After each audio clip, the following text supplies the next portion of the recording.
Talking about politics. This is one of the hardest things you're ever going to have to do. You have to establish, as a writer and as a citizen, a voter, or a political activist, you have to establish a separation between your professional self and your political self. That's going to be one of those difficult things that I can think that I've done, because politics is such a passionate part of who we are as citizens. You're going to feel the desire sometimes, if you're really into politics like I am, to express yourself to your audience, to your fans. And unless your book is about politics, you're probably going to want to stay away from doing that in any really concrete terms. I fashion myself a libertarian, but I tend to vote for Democrats because I'm against the war. But if I come right out and I start saying stuff like that to the audience ahead of time, I'm probably going to turn off part of the audience. And I don't want that part of the audience to be turned off. I still want them in the fold. I want them to come forward and maybe read some of my stuff, and maybe I can change their mind and persuade them over to my view. That's if I'm writing about politics.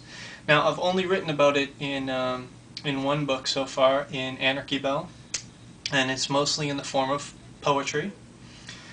Some of it is very intense poetry, and the people who follow the same general ideas and principles that I do, they love the poetry. But you're always trying to reach the people who are a little bit less aware about the subjects you're discussing, and so for the first time that they touch on a subject, it might be coming from you.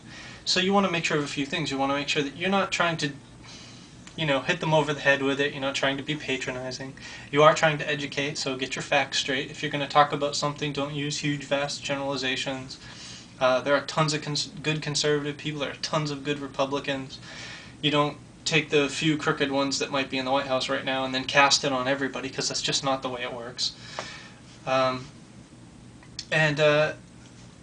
I hate to say that you have to use a little bit of vagary, but just be respectful to your audience. And don't try to bash anybody down or bash any one issue down, and you're in pretty good shape. Now, if you've already read Anarchy Bell, you might call me a bit of a hypocrite because, like I said, the poetry is very intense in that book. But it's poetry, too. That's the way it came out of me. I was expressing in that book not only some of the ways that I felt, but a lot of my friends and fans and people that I met along the way. It's kind of like I'm a sponge, and as they're expressing all their anger and resentment and everything, I'm soaking it all in, and then when I go to write the poetry, it all comes pouring out. So a lot of it is not purely from me. A lot of it is me taking in my environment and saying, these are the times that we live in. And if that offends people, then it offends people. But to be honest, so far everyone has given very positive reviews of it.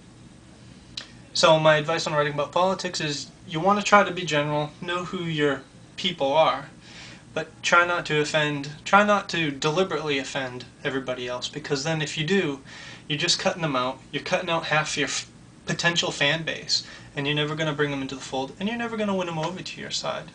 Not if you block them right from the very beginning.